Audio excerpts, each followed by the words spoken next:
Water wave, the stranger in the waves, water wave. The beach was alive with laughter that afternoon, children chasing seagulls, families laying out picnic blankets, the smell of sunscreen and salt in the air.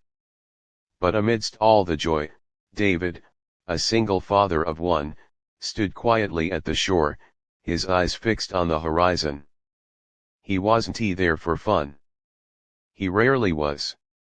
Raising his daughter alone had left him with little time to breathe, much less to enjoy life's luxuries. Today, he had simply promised his little girl, Emma, a walk by the ocean. She adored the waves, the way they seemed endless, the way they whispered secrets only children seemed to understand. But in the blink of an eye, joy turned into terror. A scream cut through the sound of crashing waves. Heads turned. A girl no older than Emma was being dragged out by the current, her tiny arms flailing against the unforgiving sea. People froze. Some gasped. Some shouted. But no one moved. Except David. Without a second thought, he tore off his shoes, shoved his phone into Emma's small hands, and sprinted into the water. The waves were brutal, each one crashing against his chest like a wall of stone, but he pushed forward, his lungs burning, his muscles screaming. He wasn't thinking about himself.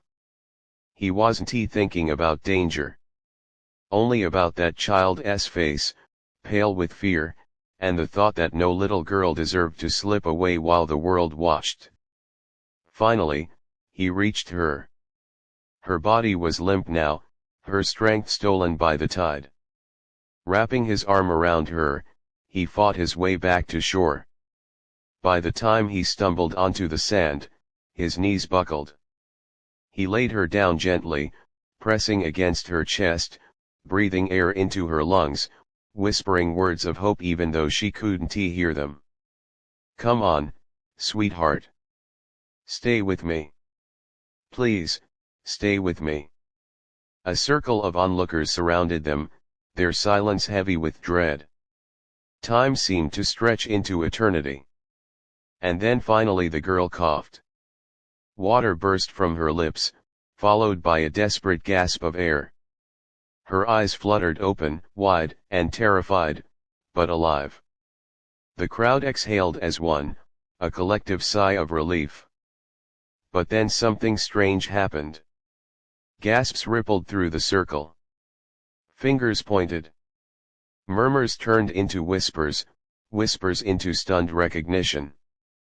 That's her. Someone stammered. "No, it can't be, but it is." Another voice trembled. David looked down at the girl, confusion etched across his face. Her long, golden hair clung to her cheeks, her delicate features catching the afternoon light. And then he understood. It wasn't just any girl. It was Lily Carter, the missing daughter of billionaire entrepreneur Richard Carter. The girl whose face had been on news broadcasts for weeks. The child whose disappearance had shaken the nation, whose name was whispered in every household. David's heart hammered. He stared at her, alive in his arms, as the world seemed to tilt around him. He hadn't just saved a child. He had saved that child. Before he could process it, phones were out, cameras flashing, voices overlapping in chaos. Some cheered. Some wept. Some called emergency services. But David wasn't thinking about any of that. He was thinking about Emma, clutching his phone with wide eyes, and about the trembling little girl whose tiny hand now gripped his shirt as if it were the only anchor left in the world. And then, through the noise, through the chaos, a sound cut through, sirens wailing in the distance. Security vehicles. Police cruisers. Within minutes, the beach swarmed with officers, medics, and bodyguards in sharp suits. And behind them, came Richard Carter himself. The man's face was pale, his tailored clothes soaked with sweat, his eyes searching wildly until they fell upon the figure lying on the sand. When he saw his daughter, he crumbled. The billionaire, the untouchable titan of industry, fell to his knees, clutching the child with trembling arms. But then Lily spoke. Her voice was soft, weak, but clear enough for everyone to hear. "Daddy, he saved me." Her small hand reached out not toward her father, but toward David. Richard turned, his eyes locking on the stranger who had pulled his daughter from death's grip. For a long, breathless moment, the crowd was silent, as though the world itself was holding its breath. And then, in a move no one expected, the billionaire rose to his feet and stepped toward David. His voice, usually sharp and commanding, cracked with emotion. "Sir, I don't know who you are. But you've given me back my child. My entire world." David, still catching his breath, shook his head. "I just did what anyone would be done." But Richard's eyes told a different story. Because not everyone would have. Not everyone had. The crowd had watched, paralyzed. David had acted.